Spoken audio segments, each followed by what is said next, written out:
I used to fish along the shore, and I would catch 4 to 5 bass at the 4 to 5 pound range every single day.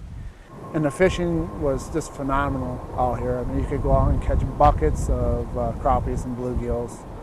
And that's the way it was most of the time since the 1930s, when Lake Tomah was created by damming the Lemonware River. We had a great fishery, and then in the 90s when the dam left and we had that horrendous flood, and then they dredged the lake and then they refilled it up. It hasn't been the same since. Before the dam went out in 1990, this was a great fishing lake. I mean, people came from all over. It was a destination. And we're hoping to get that back. The carp kind of just came in and overwhelmed it, and there wasn't even good carp. You know, they had so stunted their growth because of the volume of it. They tore up all the vegetation, as you see, so there's no way that we could ever get the lake back to where it had been previously unless we destroy the carp. So what's so bad about carp? First of all, they're an exotic, and as most exotics, they are very prolific. They move into areas where they haven't existed before, and they have a general tendency to take over. And a carp feeding habit is what really is the problem. Is they're omnivores. And they're bottom feeders. They'll stir up the bottom sediments, filter it through their mouths, and then in the process, they dirty the water. They make it more turbid. When the water becomes turbid, the sunlight can't penetrate. No sunlight, no weeds, no game fish. In addition to the carp, there was a runoff problem that fueled algae blooms that carpeted the lake in the summer. These small reservoirs have a number of issues related to them, and it's very difficult to have a small reservoir that's what we would call a successful fishery for a long period of time. The watershed plays a huge role in the health of the lake. In this particular watershed, it was made up almost entirely of agriculture. And when you have agricultural land use in the watershed, you get a lot of fertilizer runoff. That isn't all bad, except for when you compound that problem with a high carp density. This lake used to be heavily vegetated with native plant fauna. The water was clear and it was healthy. Joe McDaniel and other members of the Lake Committee rallied public support to solve the problem. The Monroe County Land Conservation Department worked with farmers to reduce the manure and fertilizer running into the lake. DNR lined up the funding and lifted fishing regulations so people could catch and keep any game fish left. Now it was time to take on the carp. This time we've gone through a much more strenuous effort to take care of the carp population. The last time we did nothing in the tributary streams coming in.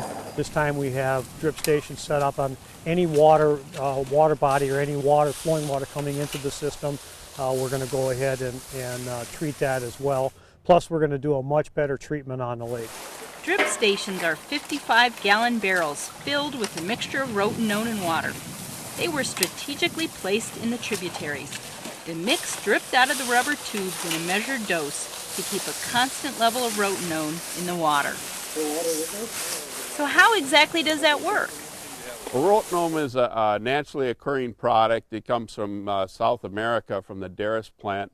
It's been used for hundreds of years down there by the natives. It biodegrades rather rapidly. Anything that breathes with gills will be affected, but it isn't going to kill amphibians and things like that.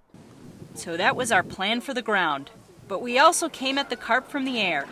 So first, the pilot was given his orders. Where might that be? Can we see it from here?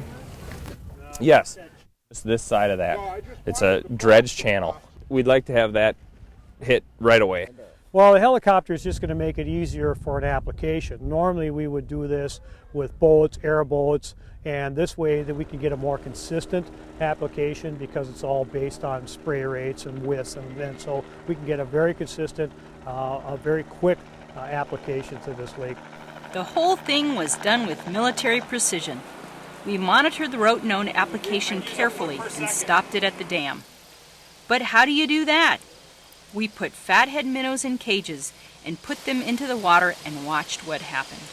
They will have a number of test cages On the infeeding streams, the Lemonweir River that feeds into the lake, there will be some test cages of live fish up there that we'll use to determine how effective the rotenone has been. They will probably also have several in the lake itself that we can use to judge the progression of the rotenone through the lake to determine, is it working properly, is it this far yet, and it's a way of judging our effectiveness.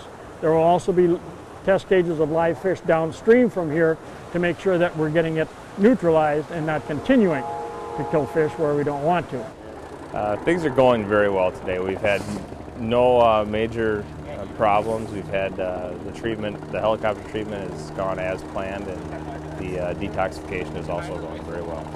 So, what are the next steps in this extreme makeover? This project is not just a carp treatment, it's an entire biomanipulation project, meaning we're going to not only treat the fish in the lake, but we're going to use the different techniques that we have for habitat restoration along the shoreline. We're going to be redoing some of the islands, basically putting riprap around them, creating some deeper water habitat next to them, enhancing the on-land habitat for birds and reptiles and amphibians. Basically create it anew. Then it was time to put out the welcome mat for the new tenants. The department actually has plans to restock the lake. It's possible we can get some fish this fall that are fish health certified, disease-free fish. We're going to start off next spring with dry stocking of largemouth bass, northern pike, bluegill, and black crappie. I can't think of any greater thing that could come out of it, as far as I'm concerned, to have this as a great sports fishing lake. It took a lot of work by a lot of people. There truly was a real good partnership between the agencies, the DNR, the Monroe County Land Conservation Department, the city officials of Tomah, the city workers of Tomah, the lake committee members, the volunteers. It took 6 years of work to get it to where you're seeing it today. And we're very fortunate here to have a lake and be able to do this type of stuff and to be able to enjoy a lake right in a community. A lot of people in the state don't have that.